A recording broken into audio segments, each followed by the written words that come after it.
উনাকেও ফাঁসি দিতে পারত, উনি কিন্তু এই দেশ ছেড়ে পালায় যায় না। সালাউদ্দিন কাদের চৌধুরী দেশ ছেড়ে পালায় যায় নাই, মতিউর রহমান নিজামী রহমাতুল্লাহ আলাইহি দেশ ছেড়ে পালায় যায় নাই, কাদের মোল্লা দেশ ছেড়ে পালায় যায় নাই, মীর কাসেম আলী পালায় যায় নাই, কামরুজ্জামান পালায় যায় নাই, আলী হাসান মুজাহিদ পালায় যায় নাই। প্রমাণিত হয়েছে জাতির নেতারা দেশ ছেড়ে পালায় যেতে পারে না।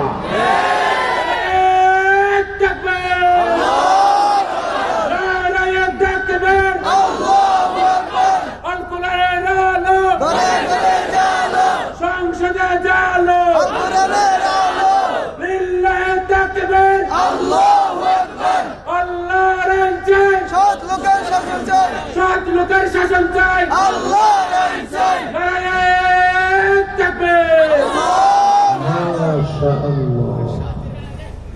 দিলটা আমার ঠান্ডা হয়ে গেছে।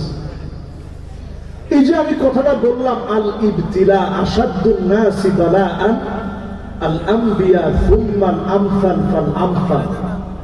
যত বেশি আপনি নবীওয়ালা কাজ করবেন তত বেশি আপনার উপরে বাধা আসবে। ঠিক নেই? ঠিক নেই? এই জন্য আপনার উপরে বাধা আসলে আপনি দেশ ছেড়ে পালায় যাবেন না। প্রিয় আল্লাহ আমাকে বলা হলো বাংলাদেশে যায় না। তিনি বললেন আমি সারাটা জীবন ধরে কোরআনের কথা বলেছি, আমি যদি না যাই লোকেরা মনে করবে আমার উপরে যে দোষগুলা দেওয়া হলো সত্য বলেছেন। দেশে তিনি ফিরে আসলেন, প্রমাণ করে দিলেন এই দেশের যারা সত্যিকারের নেতা তারা দেশ ছেড়ে পালায় যায় না। আল্লাহ পাক তাদের উপর দিয়ে যিনি বিজয় দান করে দেন তিনি কে? এবার 18 নম্বরের পরে 19 নম্বরটা শুনে। কত নম্বর? 19 নম্বরে প্রিয় ভাইরা আমার, নবী আলাইহিস সালাতু ওয়াস সালাম জানায় গেলেন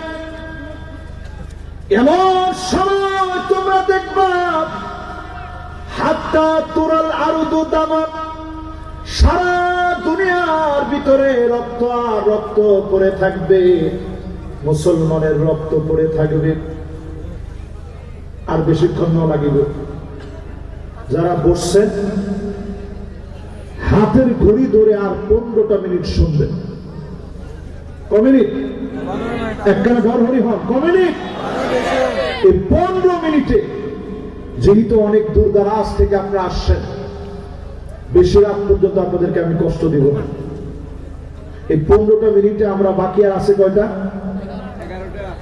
এই 11টা আমরা শেষ করবো ইনশাআল্লাহ। ইনশাআল্লাহ।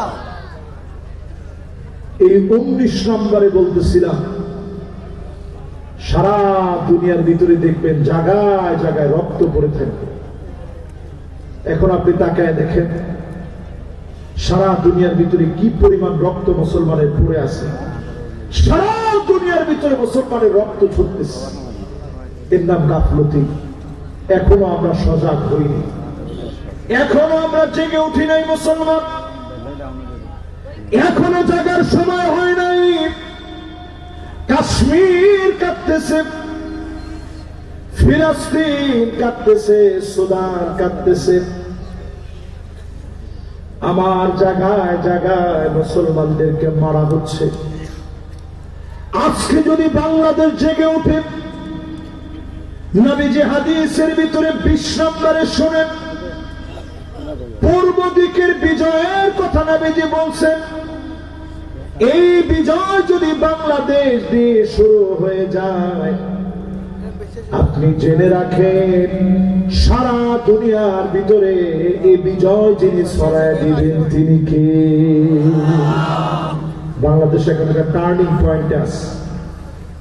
এই জন্য দেখবেন ছোট্ট দেশ হলেও আমেরিকা এটাকে মাথায় নিয়ে নাচে।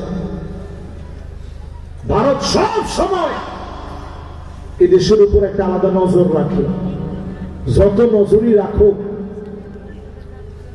20 নম্বরের পর 21 নম্বর হাদিস নবীজি বলছেন হাত্তা তাসিলা দাম ইলা মানকাবাই আমাদের টাকলু পর্যন্ত রক্ত পৌঁছায় যাবে, এরপরও মুসলমানরা ছেড়ে দিবে না, বাতিলের কাছে মাথা নত করবে না।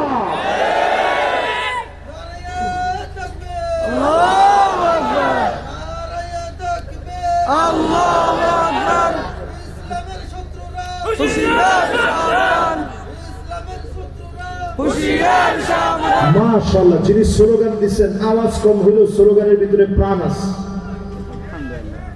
প্রাণ আছে এই জন্যে পরিষ্কার ভাবে জেনে রাখেন, আমাদের রক্ত নবীজি বলছেন টাকলু পর্যন্ত পৌঁছায় যাবে, তারপরে মুসলমানদের বিজয়ের সময় আসবে। বাংলাদেশে কত রক্তপাত হয়েছে,